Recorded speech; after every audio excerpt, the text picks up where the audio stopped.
Welcome back to Coffee and Colorful Conversation.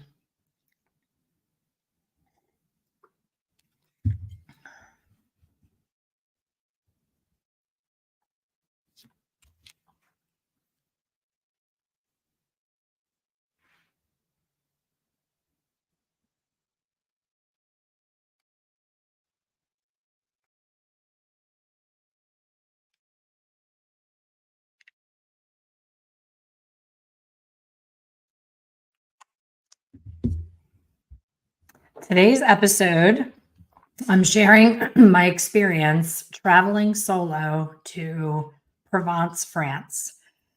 I guess back in January, I was in a little bit of a rut. I was feeling like my routine was getting a little stale. And my husband has a rule that he's come up with fairly recently that he has no desire to go anywhere that's longer than a 4-hour plane ride. So, as you can imagine, being married for 33 years and dating prior to that, that we've pretty much exhausted anywhere that's within a 4-hour flight of both Pennsylvania and now Tampa, Florida. So, we've been a lot of places together. And when I share my bucket list with him, and I say, I really want to go to Africa. I really want to go to the south of France. I want to go back to Italy, but go to Tuscany. I want to go to Amsterdam, Australia. All of the places that I name are really, really far places. So I'm finding the older that I get, the less and less people want to do that type of travel. And for me, I almost am having this race with myself of how many things I can fit in before I take my, never ending dirt nap and I'm off this earth. So my body is in fairly good condition still. I have my aches and pains from doing hair and standing for almost 40 years, but I can still hike. I can still climb up, you know, stone steps in a European country where everything's not super flat and easy. So I want to take advantage of this time. And I also wanted to challenge myself. And I know I've shared it with you before that I think it's important to try and do things alone. Again, the older that I get, the more I realize that really you are the person that needs to care for you, and that most people are busy with their own crap and in their own head to even pay attention to the fact that you may need some sort of support. So I thought, I've traveled extensively alone, but not for pleasure. It's always been for business, for teaching at a hair show, for, going to a salon and teaching a class. It's always been work related. And I had a very set itinerary where I knew where I was staying. I knew that I had a car rental. I knew everybody spoke English. I knew, all the signs are in English. Like everything is just easier in your own country. So my purpose of my solo trip was to get uncomfortable. And I said out loud, it's funny because in retrospect, I'm like, I said a lot of times to anyone who was listening when they asked me why I was going alone, I said, I just want to be uncomfortable. I want to stretch myself and be just uncomfortable enough for growth. I wasn't specific enough.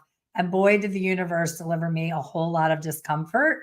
Not in a good way at all. It wasn't a, healthy stretch of, you know, meet someone new, talk to somebody you normally wouldn't talk to. It was extremely terrifying in the literal sense of I've never been that scared in my life. And I've had 2 children with no painkillers and no nothing, just natural childbirth.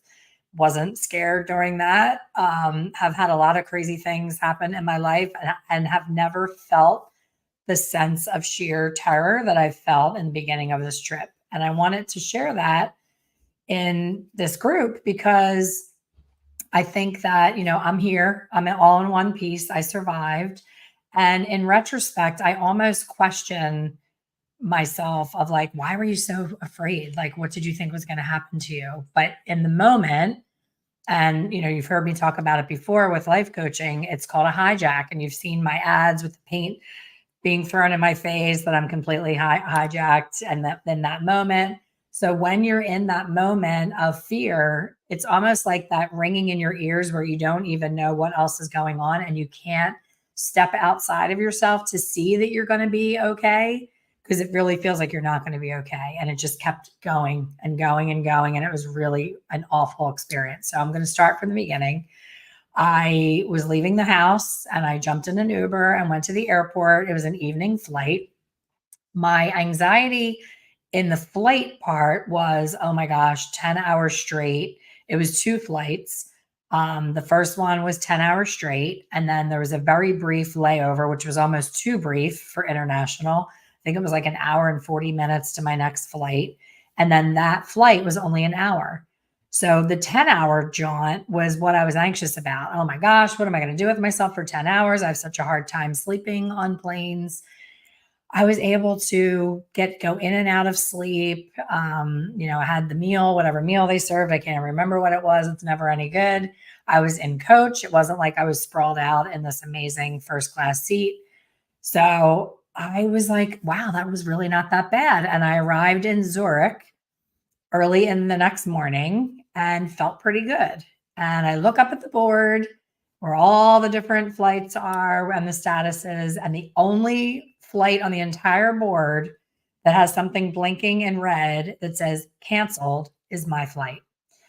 So I'm like, here we go. So I walk up to someone and, they speak very little English. And I'm like, flight canceled. Where do I go? And they say, oh, go to a whatever support desk. Well, this is a ginormous international airport. So I'm walking and walking and walking and asking and walking and asking. And I'm like, what did you do? Why did you do this to yourself? If you had a girlfriend with you or your husband or your kids, someone with you, it feels like more of an adventure. When you're by yourself, it feels like you're never going to figure everything out. It just feels completely overwhelming. So I finally find this desk.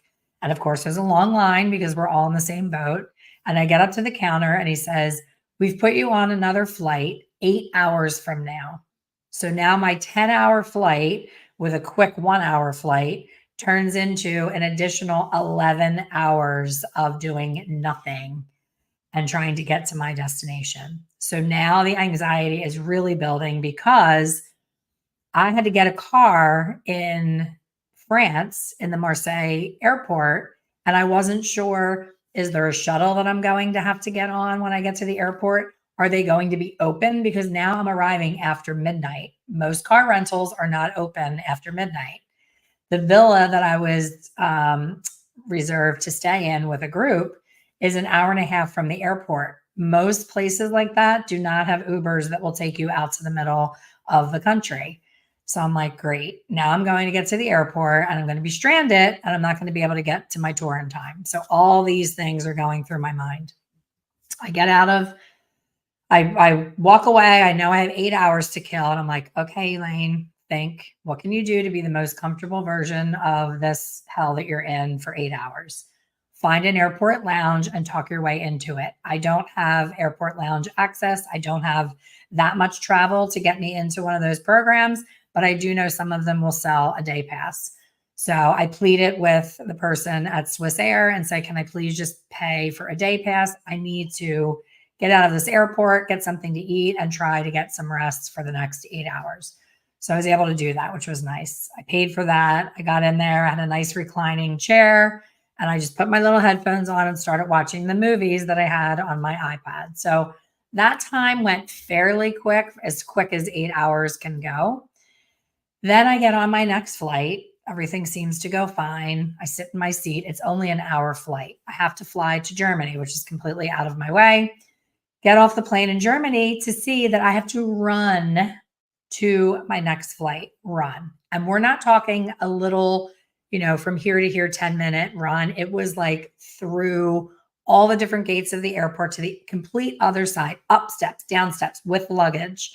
My heart felt like I was going to explode in my chest. I've never been more stressed. And I'm running and I'm seeing people that are also on my flight. So I'm following them and up steps, down steps, across the thing, up steps, down steps. Finally get to the gate. Now I have to pee. And I'm like, oh my God, if I pee and miss this flight, I'm really going to be a very unhappy camper.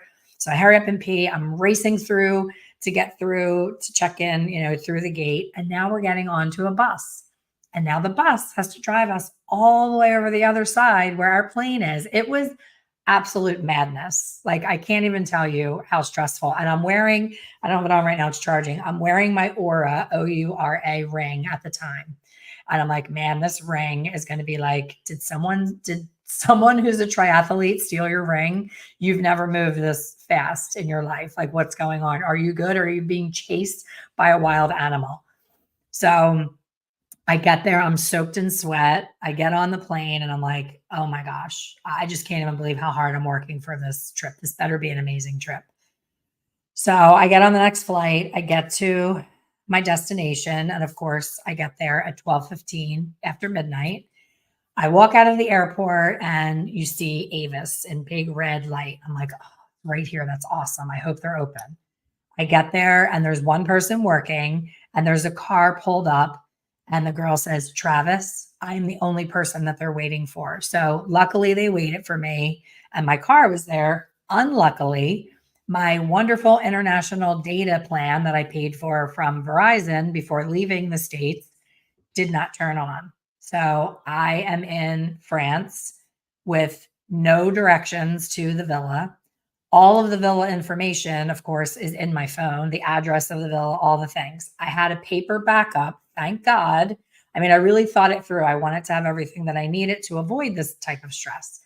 So I go to the paper backup and it's this black and white map. Now it's pitch black. I can't see while I'm driving. I can't drive with the inside light on.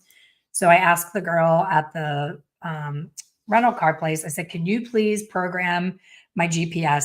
First of all, and you see how fast I'm talking now. So I'm talking way too fast for the amount of English that they know. So I slow down and I say, English, please, for the GPS.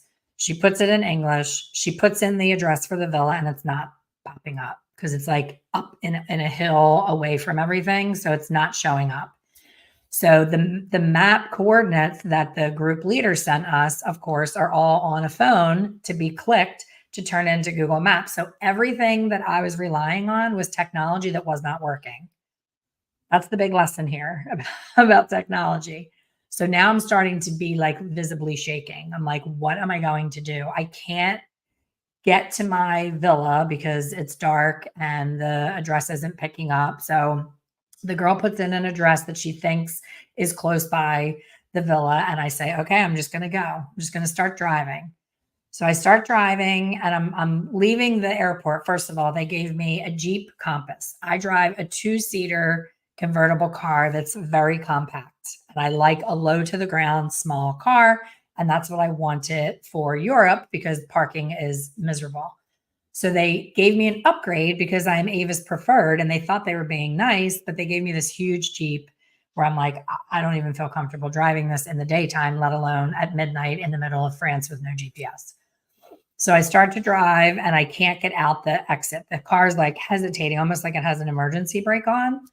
It was this hybrid thing. And I'm just like, oh my gosh, like, can anything else happen? Finally get out the exit. The GPS starts talking to me saying, turn left, go to the first roundabout, and until she doesn't.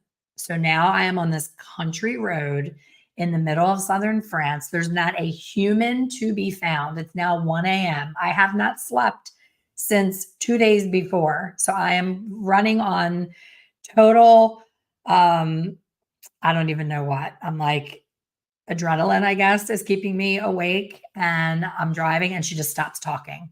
So now I'm trying to look at the GPS as I'm driving. And I don't know if you've ever been anywhere where they have multiple circles in the middle of like every mile is another circle. And then you're like, have to get off at the second exit, the first exit, and every sign is in French. And there's these round circular signs that have lines through them saying like, don't go in here. And the GPS is telling me to go in there. So I'm like scared to death that I'm going to go down a road that's going to be oncoming traffic on a highway and I'm just going to be dead. So I can't even explain to you the level of terror in my body where I'm just like, I just want this to be over. And I have an hour and a half ride. If there was a drone flying above my head, watching me, what I was doing and all the turns I was making and all the guessing and stressing, it would be a documentary for like to end all time. So I was like, you know what? you just need to turn around and go back to the airport and get a hotel room and do this in the morning, because in the daylight, it would not have been so scary. No street lights, no people. So now I don't know how to get back to the airport because the GPS is set to go to the villa, not the airport. And I pulled over, I'm pushing every button on the GPS, and I can't find where to change the address. It was just way too complicated of technology. I've never seen anything like it.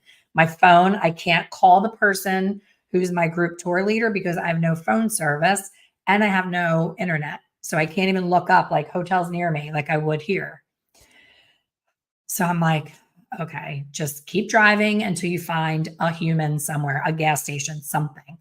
So I'm driving in the middle of nowhere and I pull into this closed gas station, and this angel pulls in to realize that it's closed, and I'm waving her down. And I'm like, English, please. She's probably terrified of me because I'm the scary person here. She's someone from there that knows where she is. I'm like waving at her frantically, like I'm setting her up to mug her. So I'm like, English, please. And she's like, little bit. And I say, in so many words, can you please tell this GPS to take me to an airport hotel? So she does that. I get to the airport hotel. I pull up and it looks closed. It looks like there's nobody in there because now it's 1:30 in the morning. And I walk in and there's a friendly face behind the desk. And I said, oh my gosh, you have no idea how happy I am to see you. And of course, I'm talking really fast like I do now. And she's only understanding a couple words. And I say, please, do you have a room for tonight? And she says, I'm so sorry. We're completely full. There's not a single room. And I literally just wanted to cry. I was like, why? Why did I ask for this level of discomfort? What was I thinking? I want to go back to my little house in St. Pete Beach and just curl up on the couch and cry for 2 days and pretend this never happened. So I said, do you have any idea a hotel nearby? Can you send me somewhere else? And she says, no, I don't know, not helpful at all. So I leave there and try to drive to the villa again and pull over again and find another wonderful stranger and say, hotel nearby. She says Best Western, but she can't articulate to me how to get there. And she can't figure out my GPS either. So she says, come. So she drives me to the Best Western, another angel. Angel takes me to Best Western. I get to a gate, a big metal gate. And I think, oh, my car, when I pull up, this godforsaken, awful car, when I pull up, the gate's just going to open until it doesn't. And now my angel leaves. So now I'm in front of a hotel that I can hopefully stay at, but can't get in because the gate is closed. So I open the car door and I'm looking underneath the gate for some kind of button or a call button or somewhere. I'm trying my phone again. I can't call the hotel. I have no service. So I push all these buttons and all of a sudden the gate opens. I'm like, gate's open. You're going to get a room. It's going to be okay. Pull up, walk in, ask the gentleman there for a room. He says yes. I'm like, oh my gosh, I could kiss you right now. I am so happy. Thank you so much. I start telling him about my phone. He starts looking at my phone. He's like, I can't figure out why it's not working. I'm so sorry. So I go to bed, don't sleep well. And I call the people now I have Wi-Fi at the hotel. So I'm able to call the group on WhatsApp, and I call the group leader who runs the trip.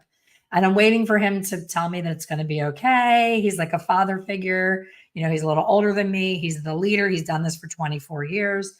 So I call him and I'm like, I'm so upset. I don't have service. As soon as I leave this hotel, I'm going to be in the same situation I was in last night.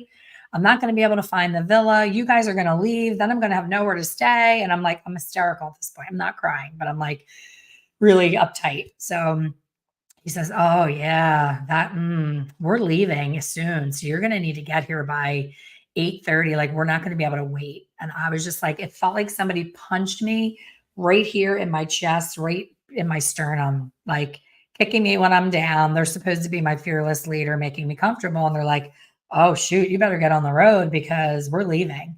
And I said, well, can you hide a key somewhere? Is there like someone that's, housekeeper or something that can let me in? He's like, no, and we're going to be gone all day. So now my anxiety is elevated to a whole other level.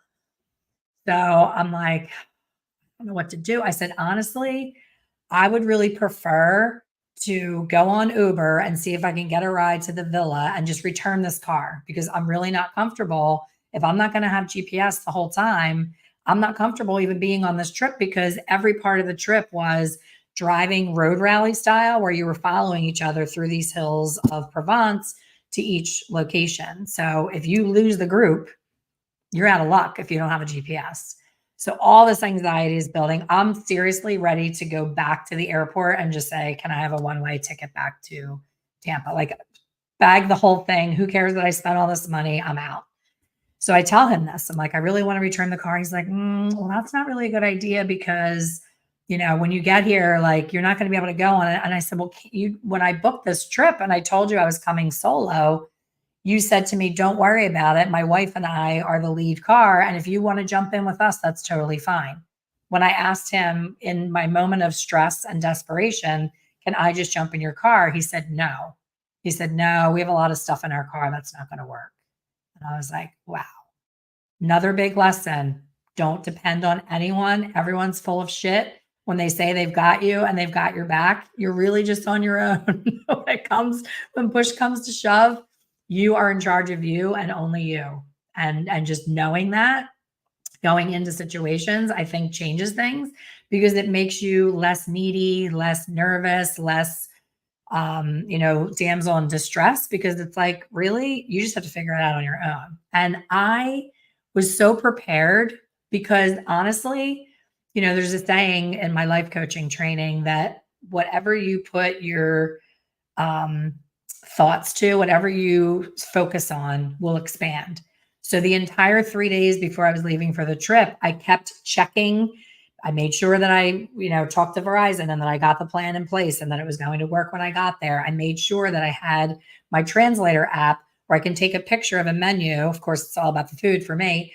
I can take a picture of a menu and it translates from French to English for me. I made sure I had that and I made sure it was working. I made sure that I had Google Maps offline map downloaded. So not only did I have a printed map, I had the Google Maps offline map. It did not work. It kept saying retry, retry, retry. So it did not work. So even though I had all of those things in place, I still was on my own with no options. So I went down to the desk and I said to the man, I will try to get there as close to 8:30 as I can. Please give me some grace of a couple minutes because I can't call you to tell you that I'm running late or that I'm lost because I won't have internet. So I'm literally sick to my stomach. I go downstairs. I have no breakfast because I have no time for breakfast. I have not eaten because I had that whole nightmare. So I go up to the desk and it's a young girl, like my kid's age. And I said, can you please look at my phone? I said, my son sent me a video on what buttons to push and I've done everything I can do and I can't get this to work. Maybe you'll see something different. She said, no, I can't get it to work. I don't know what it is. You have everything right in here. And so we went back and forth and she played with a little more and she got it to work. And I reached over and hugged her. I was like, you just saved my life and you just changed my entire trip because now I'm totally comfortable driving to this villa when I have someone saying, turn right, turn left, go straight, go around the roundabout, take the third exit. I was fine. So I get to the house. Everybody, of course, is ready to leave. They're standing by their cars. I have to stay in the same clothes that I wore on the flight, like didn't have time to get cleaned up, showered, ready for this big full day. So I'm just like, oh my gosh, what else can happen? So I said to the leader, I would really appreciate it if you could ask someone if I can jump in their back seat. So the group was 4 couples were all together and knew each other, and they were in 2 cars. So two of the cars in the caravan were all couples that knew each other. There was the people who ran the trip, then the 2 cars of the couples, and then there was another group of 2 couples together, and then 2 women that were together. The one woman's husband bailed on her and she brought her girlfriend. So thank God for bailing George because I ended up being able to ride with them because I wasn't feeling like a total third wheel because it was 2 ladies by themselves. But they were friends for 20 years. So there's still that dynamic of feeling like you're in the way, feeling like you're a burden that I didn't like. That's not my MO. If you know me, you know I'm pretty independent. And I don't really like to be like, can I come with you? Can I sit with you? Can I do this with you? Like, I did not like that. So I was like, okay, universe, I asked you for discomfort. Is this something that is the lesson for me? that I need to be able to ask for help when help is needed and not feel like it's a failure. So I do believe that that was all part of whatever this cluster, you know what, is. So I get in the back seat of the car with them. Now, if you know me, you also know I am very, very car sick, and the back seat is the worst position I can possibly be in. So again, I'm not asking for what I need because I'm feeling like a burden. So I'm saying, I'm lucky to even be in the back seat with these women. I could be driving my car lost on every circle by myself if they didn't let me drive with them. So I'm not going to ask for the front seat because who am I to ask for the front seat in a car that they paid for to come as girlfriends? They didn't ask for this third wheel. I felt like a zit on their ass, start tagging along for everything. And they were not my people. Like they weren't in my age group. They didn't have any common interest. There was not, we had absolutely nothing in common. So I'm just sitting in the back seat, quiet, like a toddler, you know, sitting with their parents that's punished and told to speak when spoken to, kind of thing.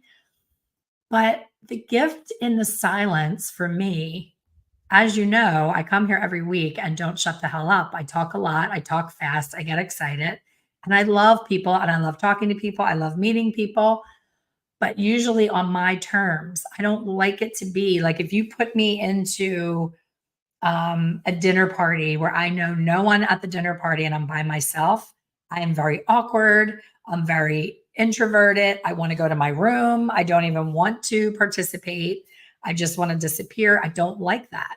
But if I'm hosting my event like I do here in Florida with my insiders, I'm very outgoing, very extroverted, very much like, hey, you're sitting by yourself, come over here and sit with us because I am the third child of three children, and my brother and sister, all of us are like a year apart. So my brother and sister could do things that I couldn't do because I was the youngest. Maybe I didn't meet the height requirement for a ride at an amusement park.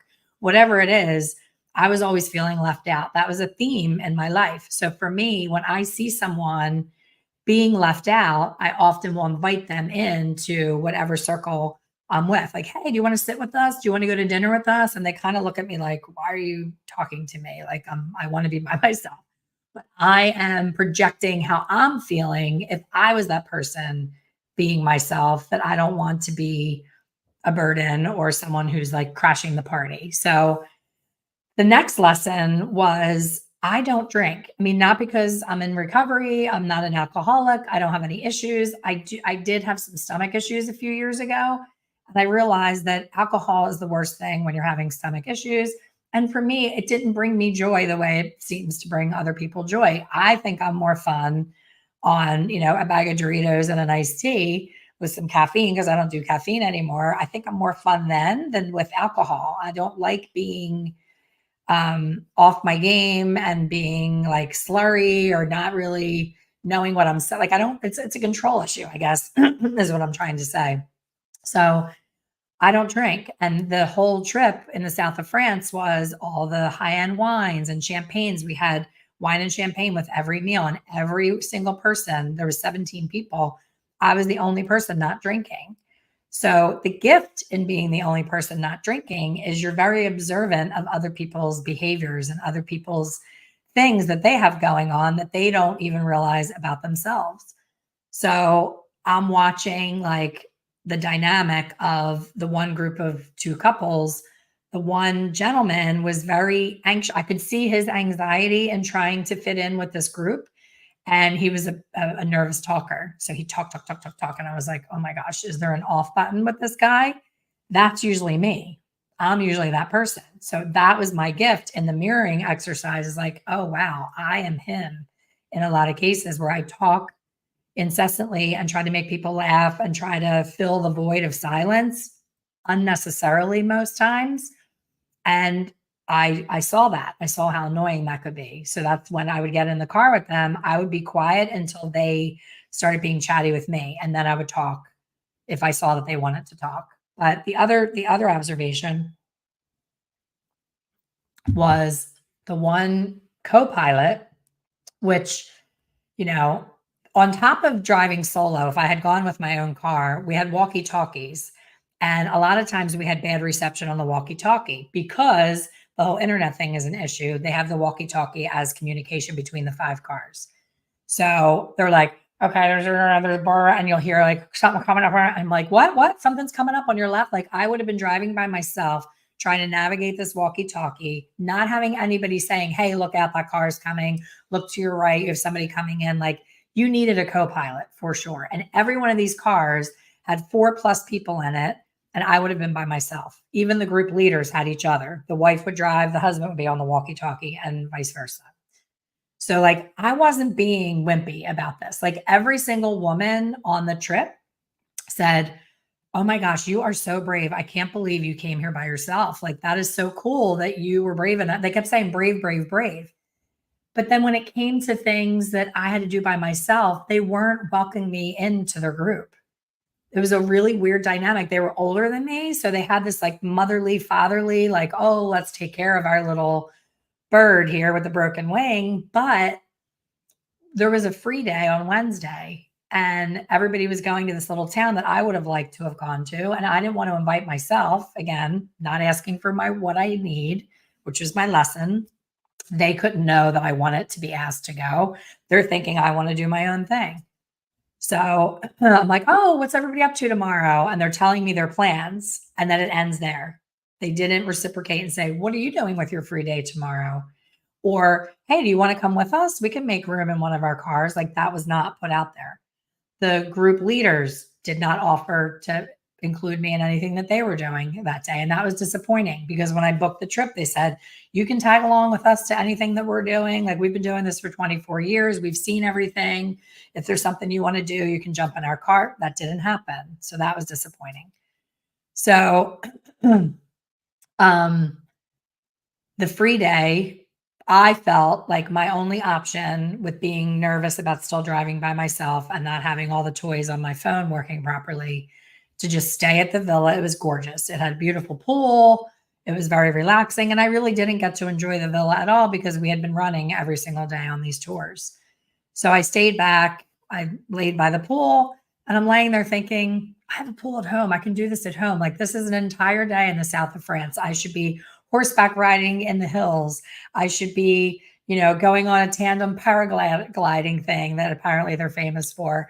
Like I was mad at myself for not getting more comfortable with being as uncomfortable as like, screw it. I'm just going to go on a thing by myself. I wasn't there. I was literally still just like kind of hijacked and like, am I ever going to feel not nervous? Am I ever going to lean into this vacation and feel comfortable being in my surroundings? Oh, doggy wants to say hi. So, stayed at the pool, did the thing. I got a little more comfortable as we went along, but still not to the point of, sitting in the back seat, feeling very car sick of saying to the passenger, like, hey, do you mind if I ride up front, even for part of a long ride? Because it was very windy roads. I did my patches behind my ears, which helped. Somebody gave me a daytime Dramamine that got me totally out of it and tired, but helped me survive the rides. So all in all, like I'm happy that I went because the south of France is gorgeous. I learned a lot of lessons about myself in that I still don't speak up and ask for what my needs are. So I wanted to share that with all of you, not to say, oh, you poor thing, you're so brave. That's not the message in this episode. It's that there's going to be times in life where you only have yourself to depend on. So if you can work on that independent muscle of doing more things alone, like I talk to clients and they're like, I would never go out to eat by myself. I'm like, well, then I would never go out to eat again because half the time my husband doesn't want to go. And if I really want to go somewhere, I'll go and sit down by myself and eat. And I have no problem with that. That's not a fearful thing for me. But driving in another country with no GPS was beyond my realm of calm, cool collectedness, and was really super uncomfortable. So that was the lesson. That, and when you don't drink and everyone else is drinking, you make the people drinking really uncomfortable. They were more uncomfortable with me not drinking than me being uncomfortable with not being in the party mood. We had this white party and we had a band. It was a 2-person band playing music, and everybody was dancing and they're kind of on the sidelines. And I'm like, screw it, I'll dance by myself. I don't mind dancing by myself. And, they're laughing and say, oh my gosh, you're the life of the party and you don't even drink. I'm like, yeah, I don't need to drink to be fun. I just need fun people to be with me and make me feel included. So that was the lesson. Again, and I said to the one woman in the group of 4 couples, I said, I really would love to tag along with you right now because I'm not confident that I can get back to the meeting place to get back to my car. And the women that I'm with were really obsessed with tablecloths and finding the perfect tablecloth. And that was not of interest to me. So I kind of said, I'm going to go do my own thing and wandered off on my own. And then I was like, oh crap, how am I going to make it back to the parking spot when I don't know where that is? Because I usually, even at a mall now, and at this age, I'll drop a pin where my car is. Because did you ever come out of the mall and it's a 3-layer parking garage and there's different letters and levels and you're like, oh crap, where is my car? So I use technology to my advantage when it's working for me. It's amazing. I landed in Madrid by myself last year. I knew I was meeting up with the group, but everybody was already out when I got there. And I went on to my Google Maps and I clicked on where I wanted to go. And it had these amazing walking directions with these giant arrows like, turn this way, see that store, turn that way. It's awesome when it works.